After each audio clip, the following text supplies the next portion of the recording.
It's time for the College of Ice with Brian Brosdahl and Steve Panaz.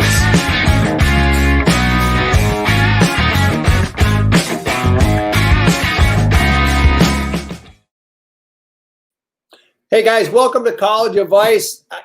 I've been looking forward to the night for probably a week because we've got some really cool topics tonight. We've got Tim from Frabill coming on board. We're going to talk about rod design, Tim Makos, and really I want to talk about some strategies for mid-season, late-season things because we all know that in a lot of cases the bites are starting to get tougher. Tony, welcome for joining us, man. And some strategies. So we're going to talk some dead sticking today. We're going to talk about new bodies of water, how to approach them and that sort of thing. So we're going to have a fun show. Hey, before I bring Bro on, I just want to remind everybody that Lake Commandos is on right now, airing on Outdoor Channel. So if you love fishing new bodies of water, the challenges of building a pattern and figuring it out, and you love the competitive side, join us on Lake Commandos Outdoor Channel Sunday mornings and 3 other air times. I think it's at 10 or 10:30 more Central Time, so it'd be really awesome. Hey, speaking of Outdoor Channel, I'd like to welcome everybody joining us through the Outdoor Channel Facebook site tonight. We really appreciate it and hope you have fun. Hey, by the way, the more that you participate tonight, the better the odds of winning a Frabill prize pack tonight worth $165. So that's really cool. Hey, I'd like to bring Bro in from the frozen north of Minnesota. Hey, Bro, how you doing, man? How you doing? It's good. The wind is really whipping up here, I'll tell you that. I was wondering why that right here on your chin is so unruly tonight. Is it all the wind or what? Yeah, we're talking some 40-mile-an-hour gusts, and it's pretty amazing. Really? Yeah. Wow. Don, thanks for joining us. Hey, Bro, I really wanted to talk to you a little bit about what's happening this time of year. Now, we're mid-January. Ice fishing has been going on for 6 and 7, 8 weeks in some cases, and lakes are getting a little picked over. There's been a lot of traffic on the ice. Things are getting a little tougher. So I want to talk about your strategies for combating tough bites this time of year. Well, the A spots, the map chip that's out there and on your phone, the Humminbird, on the Helix, you can get a map chip that has the 1-foot contours. A lot of your points, your inside turns, your rock piles, your weed beds, your steep breaks, they've all been drilled out. And yeah, you catch fish the second night or whatever, but if you ain't going to catch fish there every night, it's time to go to the flats. And this is where I'll start heading off to the flats. Some of the lakes right now are getting vehicle and wheelhouse pressure. Well, if you're on a piece of structure on a big body of water and it's surrounded by wheelhouses, they put down lines all night long. So what could be around there? And so the real thing right now is getting on the flats, and walleyes will cruise these areas. Of course, we know jumbo perch are on the flats. Yeah, because people have buckets full of perch, but they're out on the flats, and so you could kind of cruise through the area and drop spoons and check it out, and minnow head, maggots, waxworms, and also use a dead stick covering water. Get about 160 feet apart and put some dead sticks in between. Spread people out, and that's the best thing to do. Before we cover dead sticks, though, talk to me a little bit about finding and opening new bodies of water. I mean, how do you approach a new lake? How do you select a new lake? And number two, how do you approach them? Well, I like to, first of all, I like it. I pulled up to some lakes today and I look out there and they look like snow that's wet everywhere. Yeah. I'm not going to go there because some of these lakes are flooded because how you doing? Yeah, you're coming up. The thing that happened is normally we have about 2 feet of ice and then we get a foot of snow doesn't do anything. Well, when you got a foot of ice or 14 to 17 inches of ice, and then you get a foot of snow, and then you get drifts from this wind. You get the weight on the ice. Yeah. Pushing it right down. There's a lot of wet lakes out there, and you don't want to freeze up your undercarriage, your truck, or your tracks. You got to get that stuff off before it freezes. But I like to find a nice dry lake, and there are lakes that are staying dry. The ones that have 17 to 20 inches of ice are riding high and don't have as much flooding going on. So those are the lakes I'm going to choose. And so studying up, does the lake have what I'm looking for? Does it have what offer what I want. Does it have big perch? Does it have walleyes? What are the test nets? And so what are you using for sources on that? Obviously, contacts and things. Yeah. I like, if you guys fish Minnesota and you haven't used Minnesota Lake Finder, you've got to go on board and check this out. It's on the Minnesota DNR website. It gives you water clarity, gives you species available, gives you forage base, gives you fish numbers and their size distribution. It's an amazing resource. So yeah, and I got it right on my phone here. All I do absolutely, I use it all the time on Lake Commandos, but it's a great resource. But so is calling Bro. Just get him in a weak moment. He'll give you good lakes, even if you're not getting guided maybe not. I feel bad for people. No, please don't call me when I'm out guiding and I'm struggling, and then tell me, hey, where can I catch fish? Because I might ask you. So, but New Body's water, water clarity can start your search for fish. And you've mentioned flats already, Bro. What's a characteristic of a good flat for mid to late season ice? Where all the insect life is, a lot of the minnows have dropped down in the basin, and there's lots of young of the year perch. There's many different year classes out there. It's just a big mix. And if there's whitefish, if there's tullabies, they're going to be out there too. There's going to be everything out there, even tiny walleyes, all different. And crayfish.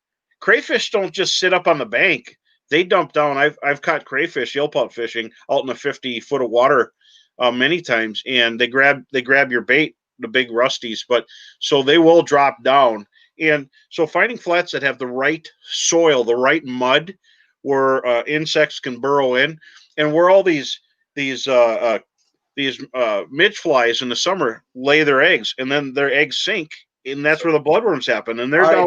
So you're not talking shallow flats. You're not talking these 8 to 10 foot weed flats. You're talking more of the deep water mud flats is what you're thinking? Yeah, deep water mud flats, and not super deep, not the scour holes. If you're on a big body of water, you can see where it was formed now looking at it. If you got a scour hole that's like 60, 80 feet, it might not be the place.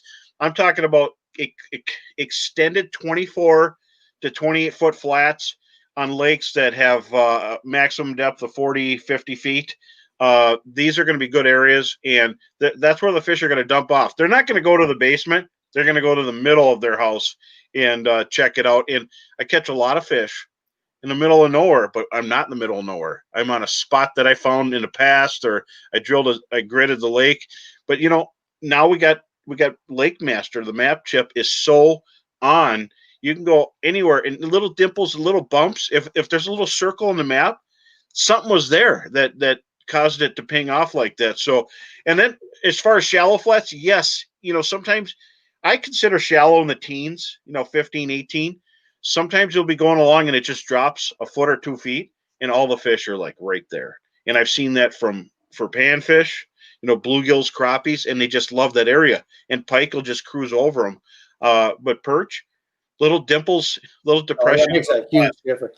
I've had a lot of times where you get on a flat, especially in I like the shallower weed flats this time of year too, because I love sight fishing, but I'll drill 40, 50 holes and then go from hole to hole to hole. And all of a sudden if you leave a fish caught on the ice, all of a sudden you start seeing patterns of where you're catching those fish and things.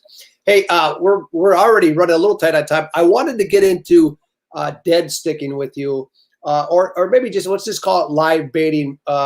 What's your approach this time of year in terms of jig versus, say, a dead stick or a bobber rig, and how do you rig those so you're really set up for this type of year? Well, I'm going to be using a glow shot spoon on one rod, and then I'm going to dead stick, and you could do traditional. You could do a split shot and then a hook. Yeah. And put the minnow on. And what I'm doing on my dead stick rod, Northland has these little rod holders that fold up into a bucket. So it keeps the rod elevated, but I've got a drop shot here, and that's just tied on a Palomar knot, so I can clip it on, clip it off. Yep. But then you'll go up about 2 feet, and there's my green hook. Now I'll put that down, and it'll be at that same depth every time. So right now I'll show you how I'll put on a minnow. So that hook is fairly far off the side. Yeah, so just go in through the dorsal here, real careful, so the minnow's real lively. and that just came out of a ramekin. It didn't come out of my Magnum bait station, so he's not real happy. But if you got a big shiner, go through the lips, and I'll just come through the lips right here, or a sucker minnow if you're trying to get bigger fish. Yeah, and that thing will be wiggling. And walleyes like to grab it head first, but if you're fishing perch, just put it down through the dorsal, and those things, they'll just pull on that rod tip, and they don't care if there's resistance. Walleyes will spit it out, perch won't. So you could just tail hook it. And what I found is gumdrop floaters from Northland Tackle. That's that little floating jig head you use in the summer and bait. Yeah. That will be an attractive color and great for catching perch through the ice. Hey, Dan, you'll have a good time up in Lake of the Woods. That could be an absolute blast trip right now, especially with that ice road open. If you're looking for a cool place to fish, guys, that ice road is open up into the Northwest Angles, and those resorts need some business. So let's go up and support them. 40-mile-an-hour gusts up in the UP, according to Lauren, and that's brutal, guys. Hey, so when I looked at your setup, most people tie a drop shot rig, especially the bass side of things. They tie it with a Palomar and extend that hook eye through. They run the tag end through the hook eye and all the way down to the sinker. But your hook is off the line a fair amount. What knot are you tying right there? Well, I'm using a loop knot, and so you'll see it right here. There's the knot, and there's the hook hanging down here. And I like a little finger, and what it is, it's a loop, and I put it through the hook. So I could actually take it off right now, and it's easy. All you do is you push it back, and the hook comes out. And so you just wrap the loop around a couple of times. But a Palomar works great if you want to pin it really close. If you're watching the fish and you want that hook right there, you want a Palomar knot. But I want it to be able to go in the mouth before they start pulling on it, especially when there's walleyes in the lake, because you like to get a few walleyes mixed in with your jumbo perch. And so I'll have that little finger. And it's the same knot that you'd use if you're surf fishing and you want to get up off the bottom away from the crabs and the little fleas and stuff that are stuff that's going to eat your bait in the surf, because you're extending it and you're keeping it off. And sometimes, I mean, it'll work for just about anything, but in ice fishing, it's a February thing, because when March comes, we're chasing them again. And well, and it's a great question. Do you drill a bunch of holes? I kind of do. What I'll do is I'll drill in reverse with my truck. Sometimes I forget to put it in park when I jump out the drill, but that's another. I tested that. I watched him do that. And I had my truck going off with me, and I'm like, okay, but it's not going real fast, and there's snow. And then I'll drill, and then I'll fish it forward, and I have my Humminbird, my 360. I've got my AquaView. I'll drop it down, and I'll look, and I'll see if it pings off anything in the distance, and I have it in my truck, but on the snowmobile, it's so nice. I've gone across lakes, and all I got to do is just reach out, and I'll shorten my razor auger, because you can change how long it is. And I'll shorten my razor auger, and I'll drill just off my sled without getting off, and I can go a long ways. In the truck, I got a lift kit, so I'm like climbing up there like a spider monkey to get it every time. Yeah. So I love. Yeah, bro, I love the live scope, and one of the things I like about it is you can cover so much water, especially in those deeper depths. You're covering 20, 30 feet of the bottom and able to see what's happening. So it allows you to make good decisions on that.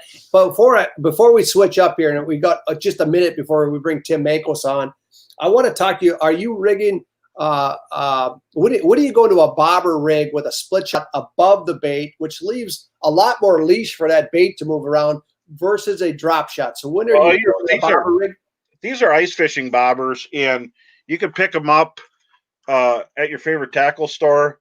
And these are Northland Light Bite floats. And what that does is it just clips on. And because of that, they don't ice up. They don't ice up, and you can just style is awesome. Crack them, and you can do anything with them. But these are nice. You can have the split shot, just clip them on.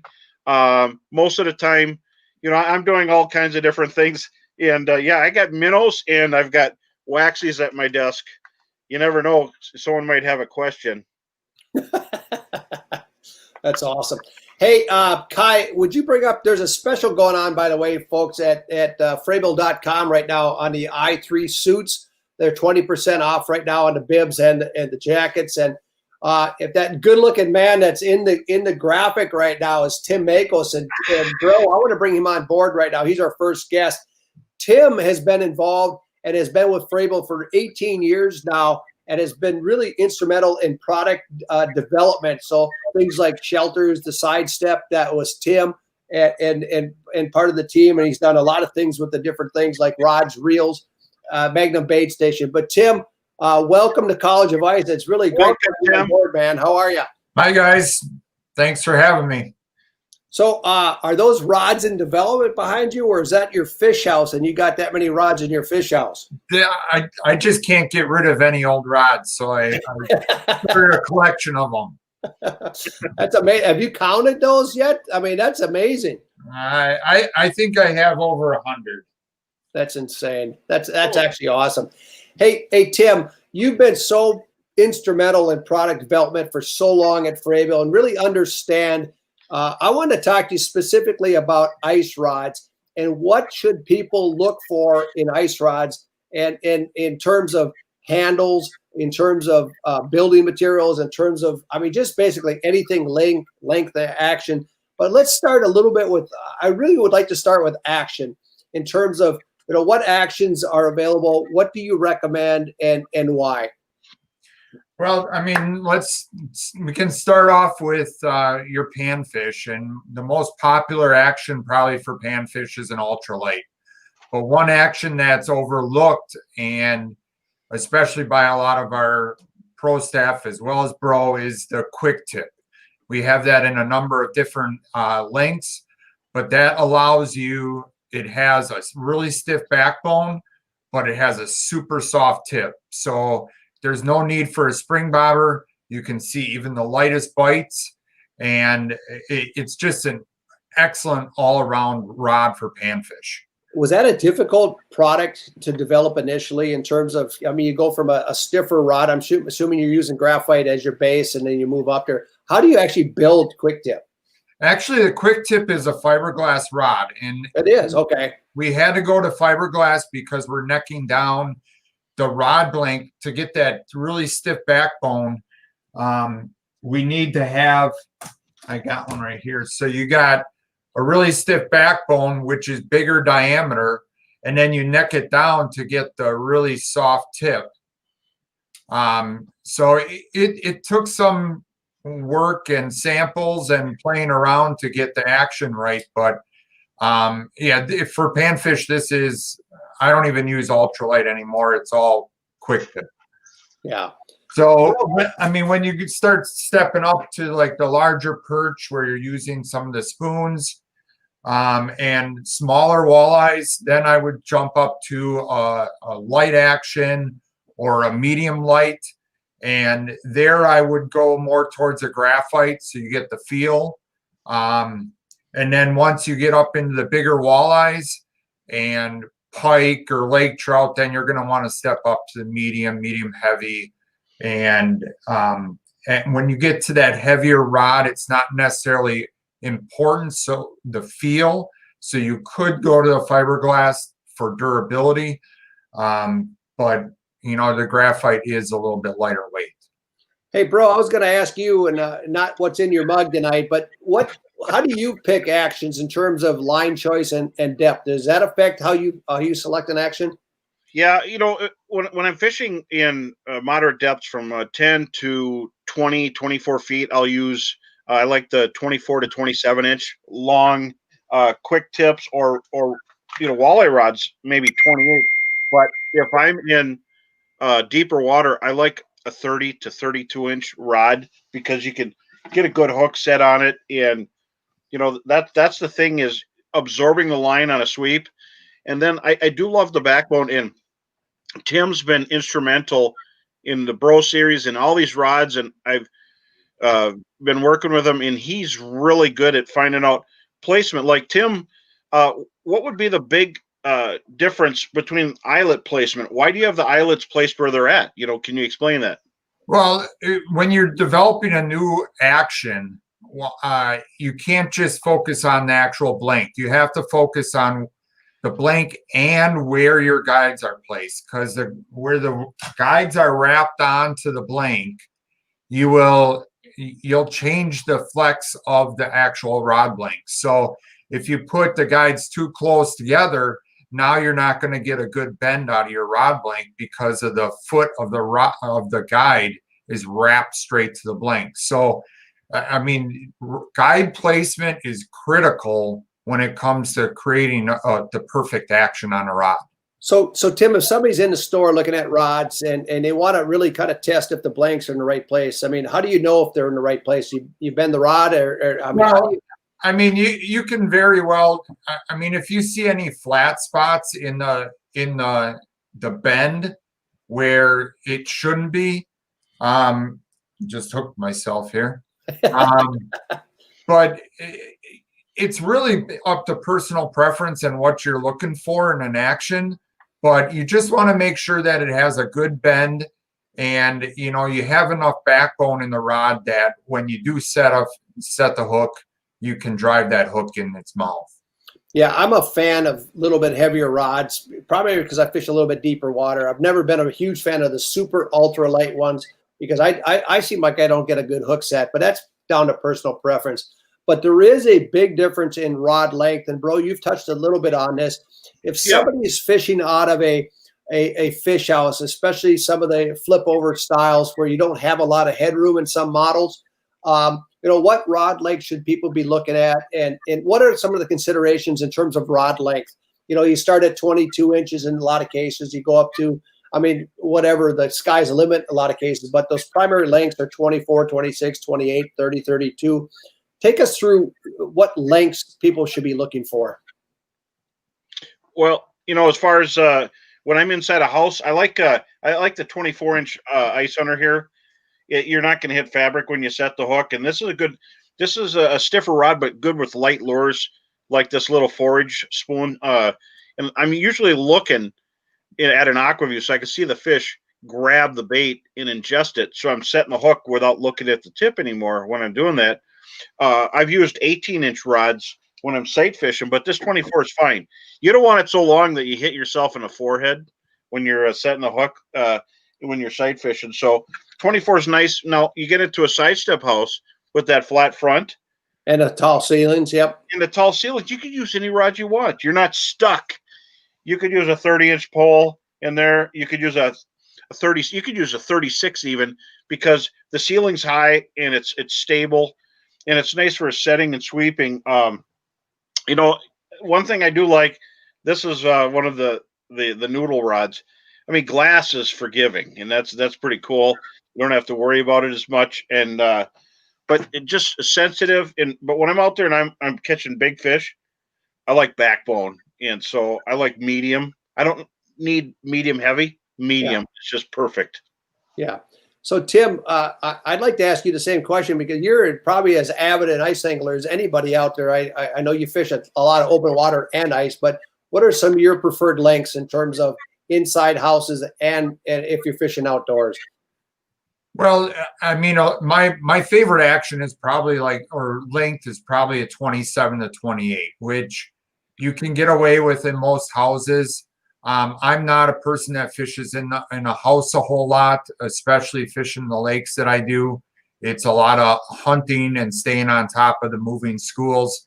So, I mean, I'm not real concerned with fishing inside of a house, but even outside, I'm usually fishing a 27 to 30-inch rod is probably my favorite. But I mean, most of the smaller one-man shacks, you probably want to stay 27 or under. But then when you go outside, I mean, I like to do the 27 to 28 to 30. Yeah. Hey, let's talk a little bit about the guides themselves. What should people be looking for when they're selecting rods for ice in terms of just the rod, the guides themselves? So, I mean, a lot of the guides should depend on the type of rod and action that you're buying. I mean, when you have a lighter action rod, you're using smaller diameter lines, you can get away with a little bit smaller guide because the line's not bringing up as much water that's going to freeze up your guides. And then when you get into your heavier actions, then you can maybe upsize your guides so that you have more room when the water gets collected in the guides. And I mean, really, there's so many different kinds of guides out there now. And I mean, they're all good. Some way less than others, some flex. So it's really comes down to how much you want to spend on a rod, because the guides are basically the driver of the cost of a rod. I mean, that's where most of your money is coming from, is in the price of the guides.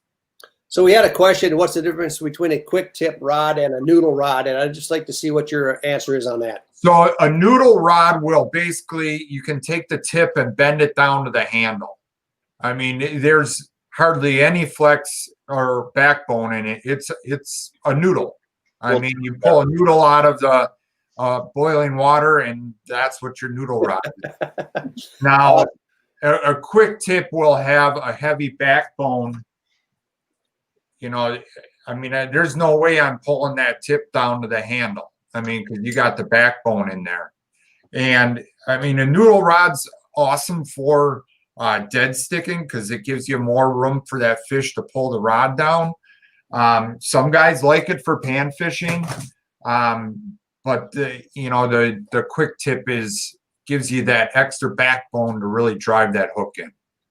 Awesome. Hey, one other aspect about rods is, let's talk a little bit about the handle construction. Through handle, what's the benefits of through handle? And then what do you like in terms of the handle construction, the closed foam, the rubberized cork, the regular cork?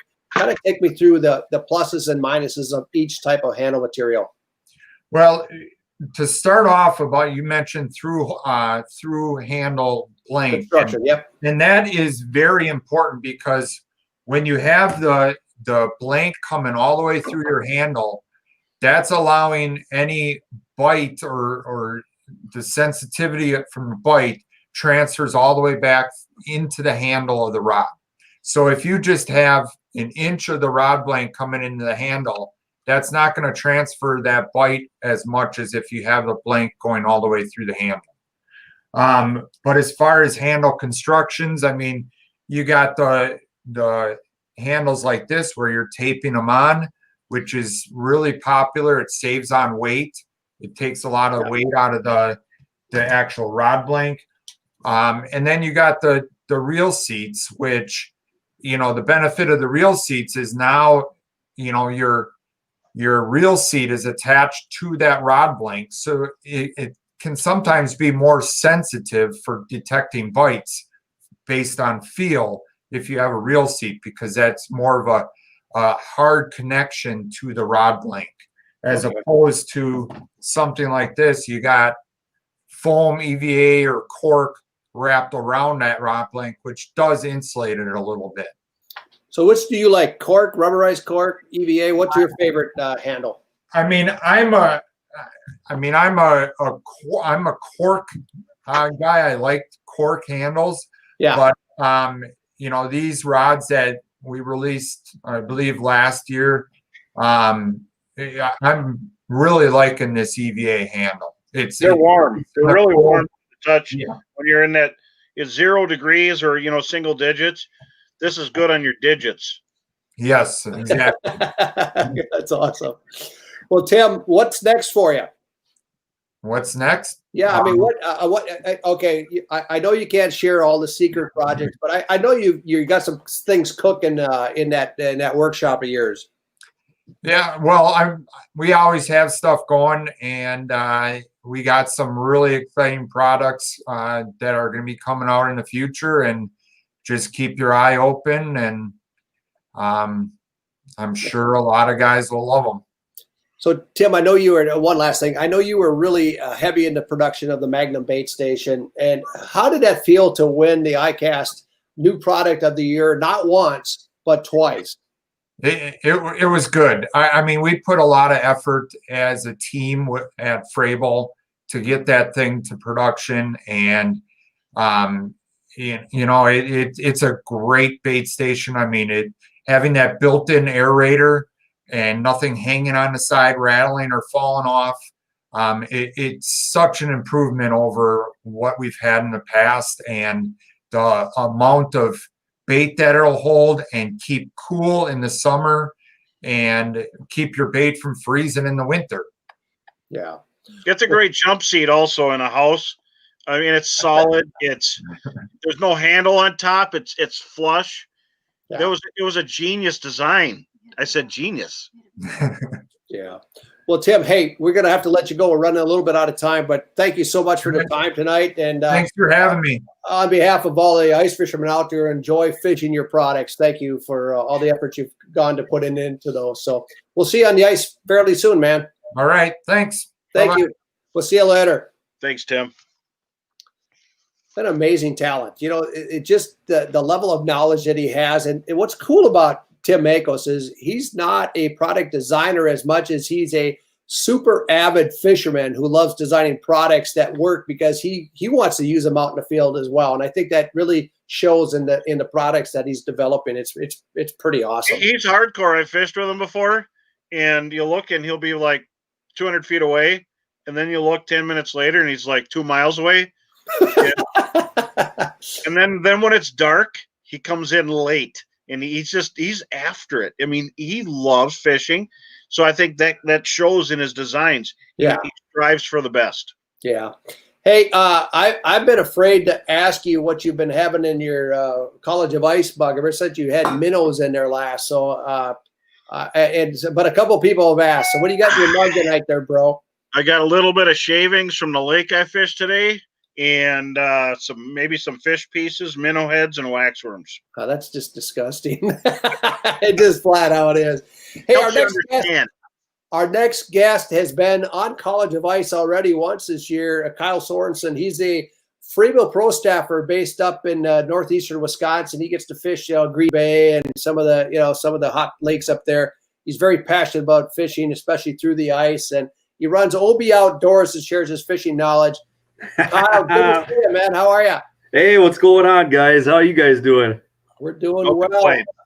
By the way, the Packers are going down next week. I have it from a good source that Tom Brady's going to take Aaron Rodgers down. I don't know if that bothers you or not, but well, I don't want to cause any rifts, so I guess we'll just say we'll see, right?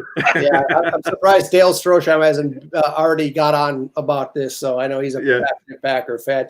Hey, one of the things that I wanted to talk to you about tonight, and bro, I want you to get heavily involved in this as well, but let's talk about line attributes. Obviously, there's a lot of different types of lines out there, but I think people walk down the aisle line at the store and they go, oh my gosh, there's mono, there's fluoro, there's braid, there's green, there's brown, there's clear, there's pink, there's everything. So talk about the attributes of the different types of lines. Start with mono a little bit, go into fluoro, and then go into braid, and just talk a little bit about when you use them. And bro, I want you to chime in as well, man. Mm-hmm. Yeah, I think, all of us sitting here, we all, have our own, personal preferences in everything from the line to the rods, down to the knots that we utilize. And, I've been a firm believer over the years, whatever works best for you is, the best thing, right? And, I think, looking at mono is very, very cost efficient. It is. I mean, the price on it, I mean, $4, $3.75 for a spool to spool up a rod or two, or three or four, or three or four, sometimes a whole fleet of rods, depending on, the size of spool that you buy. And like you said, the colors too, that are, offered out there and stuff like that can really play a huge role. Some people sight fish, with the mono, and it's a very overall, type of line, kind of like, you win some and you lose some, but then there's mono in the middle that kind of, plays out, so to speak, and it's actually natural. It's buoyant, so it doesn't sink, it doesn't float, it's just kind of right there. And I personally have always liked mono's main aspect, the stretch in it. I got, especially in the ice, I have a pretty violent hook set. And I've seen video, dude, you do. And as Tim was talking about, having, that 27, 28-inch rod, that's my perfect, size. And, that 28-inch rod, sometimes getting that violent snap, that mono would have that stretch in there. It really would, and, I guess the kind of downfall is it kind of holds the memory in there, and you'll have the coils and whatnot in there as well. But you can see mono a little bit, which is kind of why I move into the fluoro. And Yeah. I think fluoro, is kind of like the happy medium of everything that kind of ties my whole, ice fishing rod, my combo setup together. Because it's the big aspect of the fluoro is the, almost invisible, nature of it. And, you can look, in the water and say, hey, I'm fishing clear water and stuff like that. We have some murky water up by us and stuff. Don't get me wrong, but that clear, leader from my trolling rods and the open water aspect to, my leaders and, well, I guess completely all my combos right now having full fluoro on them, it's just helped me to sometimes hook into a lot more fish. One of the nice things about fluoro, and bro, you've run into this as well, is that it's really improved in the last 15, maybe, I don't even know if it's been 20 years, but the first generation of fluoro was pretty stiff.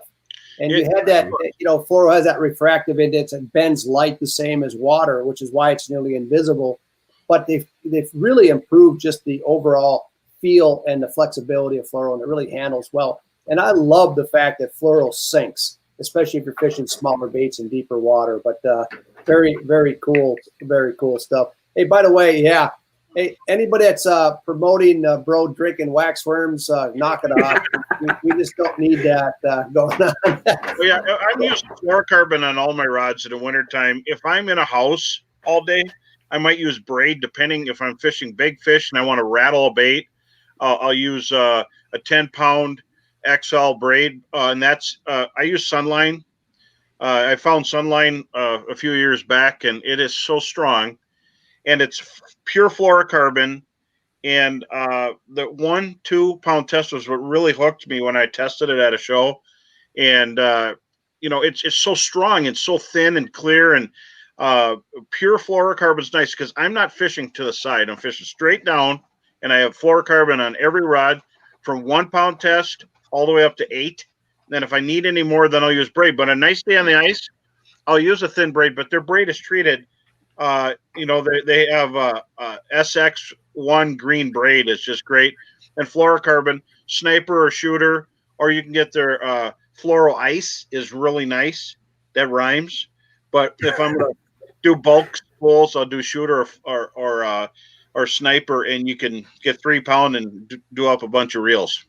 Yeah, some of the questions that just came in. I'm a big fan of Berkley 100% fluorocarbon. They have an ice version and 3 pound test that's been awesome. But hey, let's move into braid real quick. When are you using braid very often?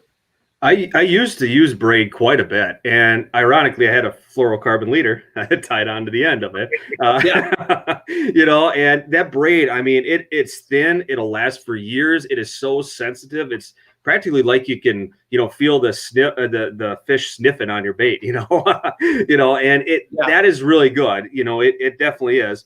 But I've just found over the years, again, I hate to come back to it again, but my violent hook set, I have that drag working and everything like that. But, just for the water that I normally fish, braid usually isn't the aspect, especially because it floats too. So the density, plays a big role, in that as you're feeling your bait weight and stuff. Yeah. So talk a little bit about the knots that you guys are using. Bro, I want you to lean in on this as well. But what's interesting to me is when we were did knot wars for North American fishermen years back, I had a chance to tie thousands of knots, test hundreds of different types of knots, and actually put them on a knot testing machine to test them all.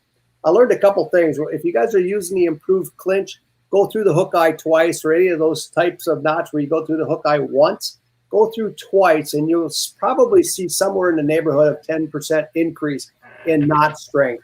And 2, if you can't tie the knot with one eye closed and your fingers freezing, you're not going to use it on the ice. So things like the fishing fool knot, if you've never tied that, look it up. It's a very easy knot. And we found out in Knot Wars, it's actually very strong with mono, fluoro, and braid. But, Kyle, what are some of your favorite knots? Oh man, it goes back to the, the whole, make and model of your truck debate, whatever you like is, sometimes the best, but I was actually, long story short, working a show, for Frable a few years back, and we had some downtime, and I was playing with the Berkeley line testing machine. You could tie your own knots and, just play with it a ton to see what knots we're comparing and, go back and forth, just like, you were doing, Steve, on the knot wars and stuff. Yeah. And Same that machine, was, by the way. yeah, it's such an awesome thing. So anyone watching, if you ever have a chance at any of the shows to tie your own knots and play with this machine, because it's still going out there as far as I'm concerned, or as far as I know, play it. And I think my favorite knot, my all-around knot, is the Palomar knot. That knot, I mean, for tying on my swim baits and stuff like that, and as you pointed out, tying with one eye closed, over the years, that has been, something that I can, do. And, with that machine, I was able to see that. Unfortunately, though, while I like the Palomar knot, I was able to see a somewhat inconsistent tie, at least in my eyes, because you can somehow. Palomar is a very hard knot to cinch properly.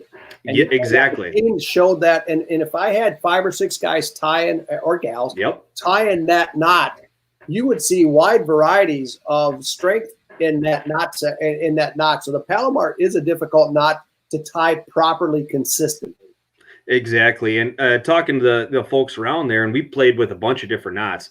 And when the Palomar worked, it worked as good as any knot out there. However, the kicker was apparently that knot the line in there can roll as you're, making that loop and putting it through your bait. And that can cause the problems, the failure of the knot. I personally have not had the failure of that knot yet in any of my, situations and stuff. However, I'm constantly always checking my line too, especially, because if you think about it, if you're fighting fish 20, 30 feet of water, whatever it might be, or even less, and that fish going around the bottom of the hole, you look through a microscope at that ice, it's tiny little razor blades, that's really going around. So feeling your knot, if you're in your line, checking your knot, really helps to cut down on those failures, so. Bro, what knots are you using? I like a Palomar knot. And, I always wondered about going a second time through and then wet it before you bring the line around the lure. I'm always afraid of slippage, and I know it doesn't, but I always like just one more wrap in there, and I don't know if I'm doing line damage, but I'll do it regular and quick. But I like improved clinch is really good. It's fast. Yeah. I can do it with my eyes closed, or when my fingers are like frozen sausages, I can still tie that thing. And but as far as back-to-back uni is the great one. The Albright, I'd like to do it. I just can't do it outside. There's no way, man. I can tie a uni knot when I'm going across the lake. I can't even hardly do that out in the wind. But Palomar's what I've been using in improved clinch if I'm in a hurry. Yeah. And bro, you did mention wetting the knot is extremely important. Mono has a little bit of a kind of not moisture, but it can absorb pressure on it without burning itself. Fluoro, if you don't wet fluoro before you're tightening, you're going to lose. If you don't break it on the tightening, you're going to lose a significant amount of strength in it. A braid, it just slips right down. I wouldn't wet that at all. So Kyle, what knot are you using to attaching leader material to your super lines? I'm honestly, I'm running a barrel swivel right through, because a barrel swivel there, I have a very aggressive jigging presentation, and snapping the swim baits for the most part up in my neck of the woods usually results in a lot of line twist and whatnot. And it's such a minute swivel, and I actually just uploaded a video about the Edge terminal box, keeping those swivels, the 3600 terminal box, keeping those swivels in check, because I use such a tiny little thing. It's so minute that it will easily, if I'm not careful, slip through the guides in my rod. But I tell you what, that Edge 3600 terminal is amazing for keeping those little swivels that I utilize to tie it direct on, right there. So. Oh, and I just want to point out too, big shout out to Matt and Wes. I saw you guys pointing out, and Tim pointing out some Poigan love there. So hopefully we'll be out Poigan pounding this weekend, guys. Hey, one last thing before we go into it, and I'll ask this, bro, right away. Are you using clear primarily on your lines, or are you going to any colors? I like clear. I remember when fluorocarbon, the first couple ones I had a purple hue to it. And I'm going to tell you, that's ultraviolet kind of, and you don't want that on your clothes when you're hunting. I don't want it on my line when I'm fishing, but clear. And if I'm going to use like bright yellow or orange, I'll use that sometimes, but I'll still tie clear at the bottom. And there's around where I live, you could put blaze orange down and they're going to bite because there's so many fish around here. But Yeah. I don't want to miss out on any opportunities, especially when it comes to really big perch, really big bluegills, crappies, walleyes. I've seen walleyes come in on the Aquaview and then take off, or even from a distance. You know, it makes a big difference to have that clear fluorocarbon and as light as you could possibly stand it. I mean, come on, everybody out there, go out there and try 3-pound test when you go fishing. I shot a show one time in a hurry to go up to Canada, and I grabbed my panfish stuff and went and did a show up there, and they're making fun of me because all I had is 3-pound test. I grabbed the wrong bucket. 3-pound test is amazingly strong. And on the north side of Lake of the Woods, I got a 28 and a 31.5-inch walleye and 3-pound test. Now the big one wrapped everybody up, but it made the show. So let me tell you something. Try light line, go as light as you feel comfortable. You're going to get more bites. And do an experiment around everybody else that's there. If you're not in brush on Devil's Lake, Stump Lake, or South Dakota, where there's, you're in the willows, you don't need it. They got nowhere to go. Take your time and watch at the hole. Just like Kyle said, that was a great point. When a fish is running, don't stress them. Just follow them down. That's why we fight high, so we can kind of follow. And that's why you have your drag set appropriately. And then I'm old school. I back reel. I love back. You still back reel, huh? Yeah. I gave that up a decade ago. Away from me, you can't do it. I've been doing it my whole life. Yeah. Hey, Nothing wrong with that. one point I do want to make is a lot of manufacturers, in fact, probably most manufacturers, unless they're offering an IGFA rated line for record type fishing, is if you're running 3-pound test or 4-pound test, that line's probably going to break at 6, maybe 7 pounds, or in some cases even more. So don't get too buried into what that pound test is. A lot of times they're rating that on the line diameter and all that. So, hey, Kyle, before we let you go, I did want to ask you about the line color as well. Yeah, no, usually my big thing, like I'm running that fluorocarbon, I like that clear. I like that clear. I have utilized some green in the past and whatnot, and it does work, but there's just something about that clear. I really like it. I was using, when I was back utilizing braid, I was using some type of, crystal color or that white color or whatnot and stuff. And, there was just something about it that, I just didn't feel it, and it does. Next person might feel completely different, So, but I personally just like that, fluorocarbon, that clear aspect that it offers. Hey, before I let you go, I got to share a funny story. We were taping a North American Fisherman episode on a salmon trip one year, and we mic'd up the captain, and I had I don't know if I ever told you the story. I had 8 rods rigged up with bright green line because it was easier for the cameramen to pick up the line through the camera. And then I had 8 other rods, or whatever we could run in a boat with clear line. And we mic'd up the captain, and he's talking to his first mate, and the producer and I are back at the truck, and the captain goes, "That blankety Blake Panaz." He said, "It is so hard to put fish in the boat," and he shows up with all these reels with green line. Well, we put the lines out. We had 2 clear and 2 green and 2 clear and 2 green, whatever we had. Also, first bite, green line. Second bite, green line. See? Third bite, green line. So pretty soon, I never told him I heard him. So I kept giving him a hard time. Boy, you should switch all your rods to green line. Obviously, this stuff is very good. And I ended up giving him a pack of Berkeley Tri-Line at the end of the deal. But that's cool. Hey Kyle, what's on board for you this weekend? You got a good fishing trip going? Well, I'm be hitting the Winnebago system. I've been looking forward to it, and as maybe you guys are seeing and maybe you're experiencing, hey, we got a little bit of some cold weather that just hit.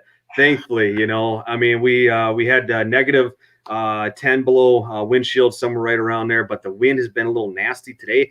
They were forecasting up to 40-mile-an-hour winds here. And, the fish have been hungry. Unfortunately, we couldn't use those videos that we had uploaded or whatnot. But, the fish have been hungry here on the Winnebago system. We've been out pounding around. I cannot wait to get out and see what's happened the last few days. So fingers crossed. Well, we're going to have some fun. Any pressure ridges to worry about with all this wind? It's got to be out there, huh? Yeah, and see, ironically, we just have had such a slow start to the ice. I mean, here we are, way into January, and well, even closer to February now. And I've seen a couple vehicles out. I can guarantee you that is far from my inclinations around here, because the ice, we're still finding that 3 inches all the way up to 11 inches, depending on where you're at. So inconsistent. 3 and inches. not, Wow. Yeah, so it's just 3 to that 11 inches. I mean, it's been rough. It really has been. But fingers crossed. With stirring and spearing around the pipe and whatnot, and cold weather, hopefully in the forecast, we're gonna get that, that 12, 13 inch mark that we can, get out and safely attack this hard water. So That's awesome. Well, Kyle, thanks so much for joining us on College of Ice for the second time. Good luck Awesome, this Kyle. weekend, man. Good to see you again. hey, thanks. We'll see you guys later. Have a good one. We'll see you later. Hey, bro, we had a couple questions that I wanted to ask you. Mark Johnson had asked if you like the loop knot versus the improved clinch when you're fishing panfish jigs. I'd be interested to see this, what your response is on that. I like using the loop knot on if I'm using, maybe 2 or 3 pound test, 1 pound test. I want to cinch it down as good as I can. And one is so limp that you don't even need to have a loop knot. But loop knot's really nice for everything because you get that little extra movement. And if you got a mud bug or a gill getter with a 60-degree turned eyelet, it's just perfect for it to move on that line. And so loop is really good. I don't believe that it's as strong if you're in Jurassic Park on big pans. Yeah, Maybe don't go to the loop knot unless you have to. it's not as strong. No. I'd rather get fish up than, not worry about breaking, because if you break your line, you're pulling too hard. Hey, thanks for the update on the ice conditions in New York. It seems like it's a little inconsistent. Hey, bro, when I'm fishing a horizontal jig, I will tie like an improved clinch or the fishing fool, and I'll go through twice so I can cinch it down and keep that lure horizontal versus kind of hanging at that 45. And then we had one other question from Paul Wilson. He asked if you ever use 1 pound test.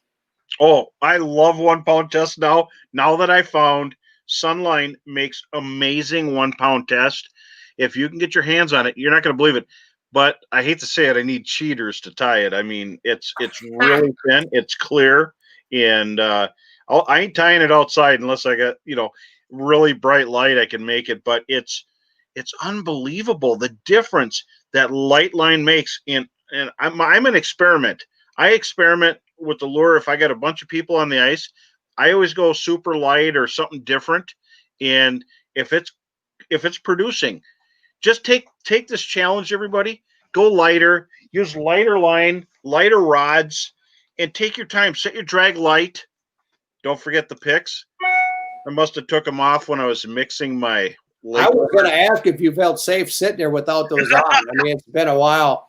But hey, I was actually testing some prototype line with from Berkeley a couple years back, and had about a 10-pound pike on 2 pound tests, and there's a lot more strength there than you think there is, especially when you got a quality drag and you got the right match to the rod and that sort of thing. So that's pretty awesome. Well, yeah, 1 or 2 pound test. It's all relative to the water you're in. If you are in the old shoreline of Devil's Lake and you got brush, you might want to go 3 or 4 pound tests and horse them up as fast as you can. But those big perch, they like to thump and stay down, and you're going to catch them on light stuff. So I think it's all relative to where you're at. And if you ain't got nothing for them to wrap on, don't worry about it. So Neil Rippey, our big winner from last week on the Framer Prize Pack, he did ask, how do you keep your shiners alive between trips? As soon as I get home, I have my Magnum 30 quart plugged into the wall, and I always take my 13 quart and I put my minnows. and unbelievable. But I've had shiners and fatheads for over a week now, and I change the water almost every day, and I'm not even using any solution in the water. But that's the thing with Frabel. If you have 2 containers, you're not allowed to transport water from the lake in this with a boat and all that stuff, unless you got bait shop water. But if you got 2 containers, you could dump it. So I always bring 2 in the summer, and so I never lose my minnows. Recycled minnows, and even if it's a big one, if you hooked them once, if it's still alive, save it. So that's the whole thing. That's amazing.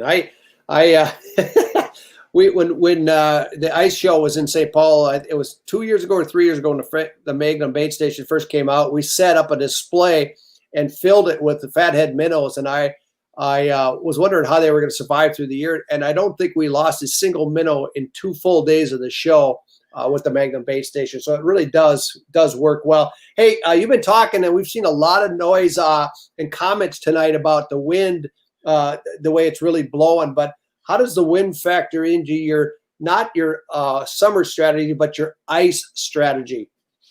Well, right now, whenever the wind starts blowing are your most active nights. I mean, when it's real windy and weather's happening, that's when every fish moves around. And it's great. It's a great time to get out there and fish. And if you got a sidestep, that fabric is tight and it's not going to move around that much. You'll be okay. But with a 40 mile an hour gust, you better make sure you anchor it down or something if you're going to step out of it. But fishing is absolutely better with changing weather. We had a stalled system over us, a very static, stalled, foggy, boring system that wasn't really cold and wasn't really hot and cloudy. And I looked on my GPS, and I wasn't in London. I didn't know where I was at. This doesn't seem like Minnesota. And the fishing was kind of static. I mean, we had some good days when the sun would peek through.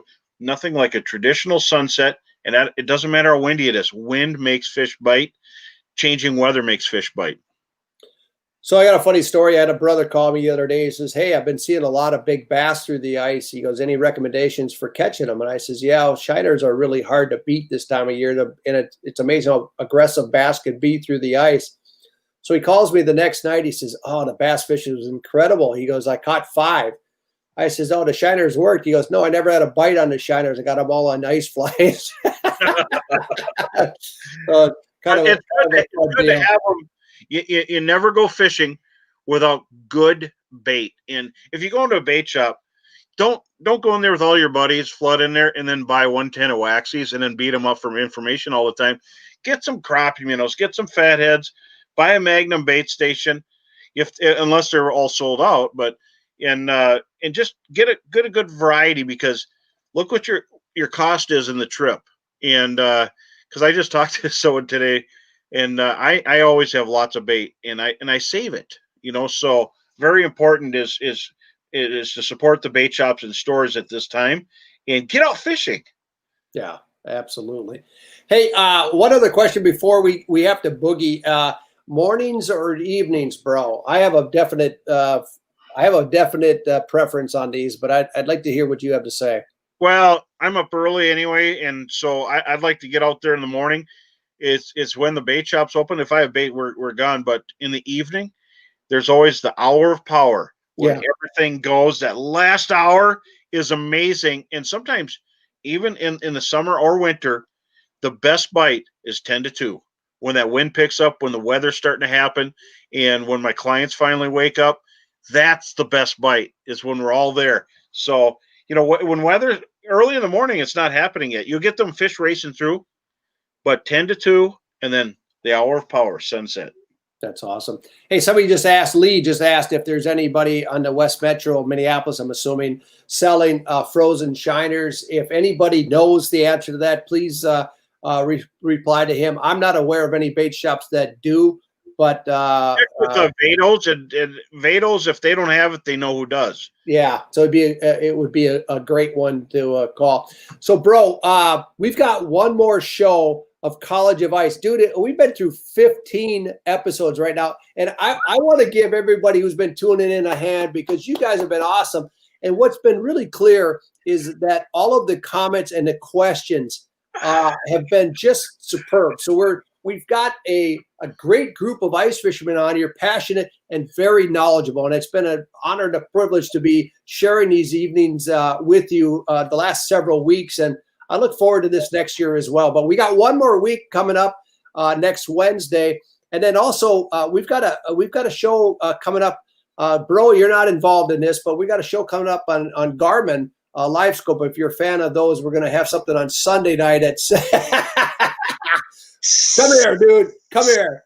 No, next Sunday on Frayville. So join us. It's going to be Stone Cold Fishing, and it'll be fun. So, John, we appreciate that. Jay, we appreciate all your comments tonight. Hey, bro, I'm not going to ask you what's in your mug again, but you and I do need to get together and pick a winner tonight. So, yes. Hey, everybody, we're going to give the second to the last Frayville prize pack tonight, $165 value, with the College of Ice mug right here. But give us a few minutes and we'll be back with the winner. So just stick with us and we'll be right back. Thanks for joining us tonight.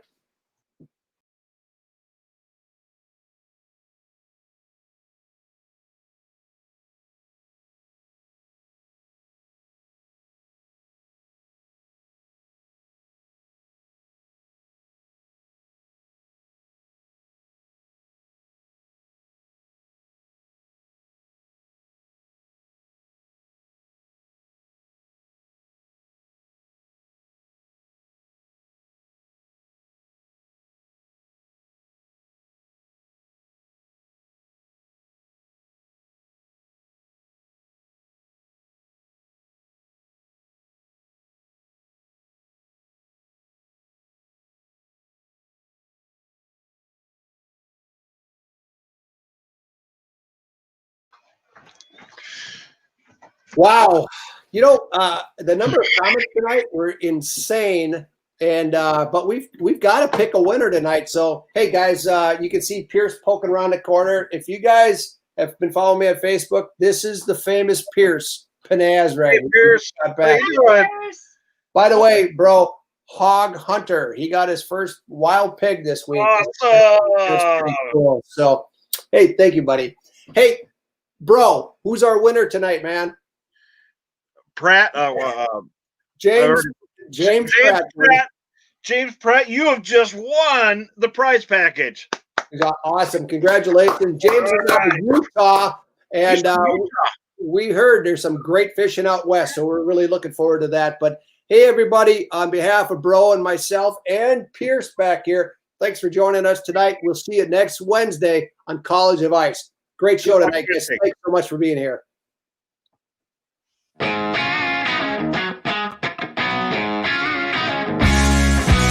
Thanks for watching this week's College of Ice. Stay tuned for all new episodes coming up.